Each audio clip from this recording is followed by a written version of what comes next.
Hi viewers, তোমরা এই চ্যানেলটি সাবস্ক্রাইব করে দিও। প্রিয় শিক্ষার্থীরা, ষষ্ঠ শ্রেণীর ইংরেজি বিষয়ের সাজেশন এটি।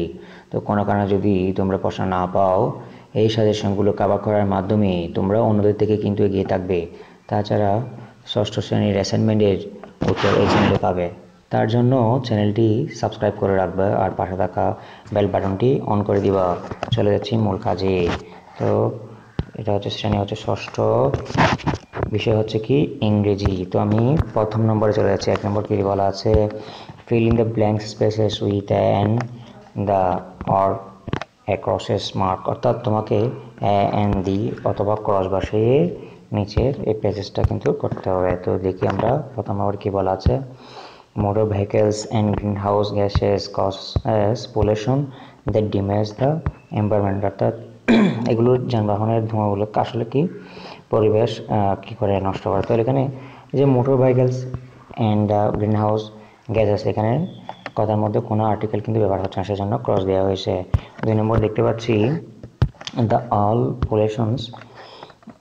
all populations are bad, but the population we cause to water is perhaps the worst. এখানে বলা হচ্ছে এই যে পপুলেশন দুইবার বলা হয়েছে, সেকেন্ড মেনশন করলে দ্বিতীয় ব্যাখ্যা দেওয়ার সময় দা ব্যবহার করা হয়। 3 নম্বর দেখতে পাচ্ছি, আই লাভ ওয়াচিং মুভিজ। তো এখানে কোনো আসলে আর্টিকেল ব্যবহার হবে না। তো 3 নম্বরে দেখতে পাচ্ছি। 4 নম্বরে কি, honesty and sincerity are two great qualities of human life. মানুষের দুইটা গুণ হচ্ছে সিনসিয়ারিটি, অনেস্টি। তো এখানে কোনো কিছু আসলে কোনো আর্টিকেল কিন্তু ব্যবহার করবে না। 2 নম্বরে আমরা দেখতে পাচ্ছি কি, right your daily activities in tense and tenses using appropriate pronouns and article, অর্থাৎ আর্টিকেল এবং এই যে প্রোনাউন ব্যবহার করে তুমি করো যে দৈনন্দিন যে কাজগুলো করো সেরকম 10টা কাজের, অর্থাৎ বাক্য লিখতে 10টা বাক্য তোমাকে লিখতে হবে। তো বলা আছে এখানে, আমি দেখতে পাচ্ছি, আমি একবার পরে শুনে আনসারটা। I am a student. As a student, I maintain a canteen mode of living. I pass my days according to some canteens rules and regulation. Usually, I get up early in the morning, then I wash my hand and face. After taking my breakfast, I study at least for 3 hours. My school start at 10 a.m. and কোথায়, আচ্ছা তোমরা এগুলো পড়ে নিবা পরে।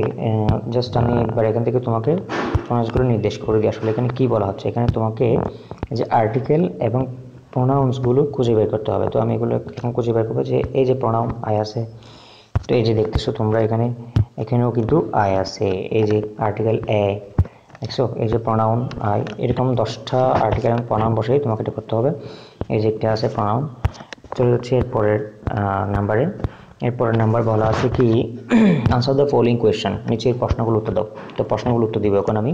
1 নম্বর আছে কি, who did the cowboy meet on his way, অর্থাৎ তার পথে কাউবয় কার সাথে সাক্ষাৎ করেছিল, তার উত্তর কিন্তু নিচে দেখতে পাচ্ছ তোমরা।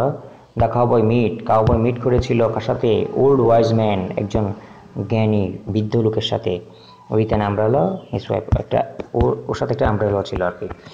বি নম্বরে হচ্ছে কি, where did the blazers regularly come, কেন গ্রামবাসীরা রেগুলার আসতো টু দ্য ওল্ড ম্যান, ওই যে বৃদ্ধ লোকের কাছে কেন আসতো। তো আমরা এখানে দেখবো কেন আসতো, the blazer came to the old man, এই যে বৃদ্ধ লোকের কাছে আসতো রেগুলারলি, কেন আসতো, ফর অ্যাডভাইসের জন্য, অর্থাৎ উপদেশ নেওয়ার জন্য কিন্তু তারা আসতো। C number, what did the cowboy ask the old man, অর্থাৎ কেন কাউবয় কি জিজ্ঞেস করেছিল, বৃদ্ধ লোককে কাউবয় কি জিজ্ঞেস করেছিল। তো আমরা এটা এখন দেখবো, এটা আনসার এই যে নিচে আছে দেখতে পাচ্ছ। The old man advice the cowboy, sorry এটা না, দ্য কাউবয় আস্ক, কাউবয় জিজ্ঞেস করেছিল, কি জিজ্ঞেস করেছিল, ওল্ড ম্যান বৃদ্ধ লোককে, for advice for his future, অর্থাৎ তার ভবিষ্যৎ নিয়ে চিন্তা করে জিজ্ঞেস করেছিল আর কি।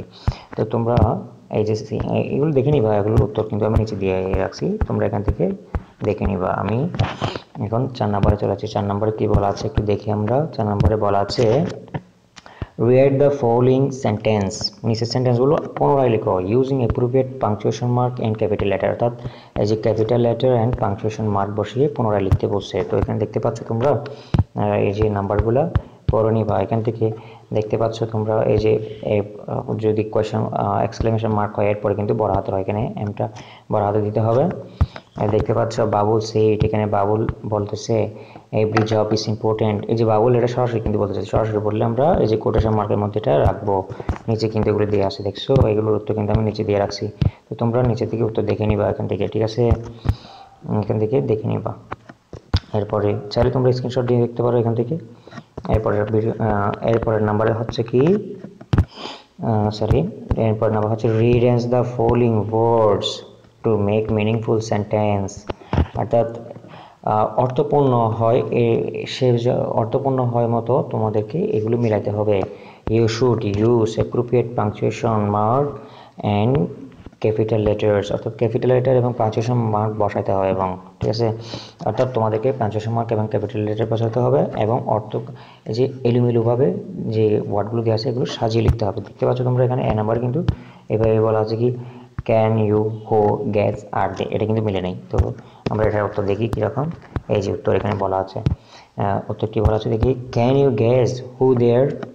দেখছো বি নাম্বার হচ্ছে হেই হোয়াটসঅ্যাপ, এরকম করে করে তোমরা এগুলো উত্তর দেখে নিবা। দেখছো তাহলে এই যে তোমরা সি নাম্বারের পাঁচ নাম্বারের আনসারগুলো তোমরা কিন্তু নিচে পেয়ে যাচ্ছ। তোমরা এগুলো মিলিয়ে নিবে, এগুলো মিলাবে এবং কোয়েশ্চন যে পাংচুয়েশন মার্কগুলো বসাবে, যেগুলো আমি এখানে বসা রাখছি, তোমরা এটা ফলো করতে পারো। তো ভিউয়ার্স, আমার চ্যানেলটা সাবস্ক্রাইব করে দিবা, বুঝছো। আসলে এই ভিডিওগুলো বানাতে খুব কষ্ট হয়। তো আমার ভিডিওগুলো যদি তোমার কোনো উপকার আসে এবং পরবর্তী ভিডিওগুলো পাওয়ার জন্য অবশ্যই তোমরা চ্যানেলটি সাবস্ক্রাইব করে রাখবা। ধন্যবাদ।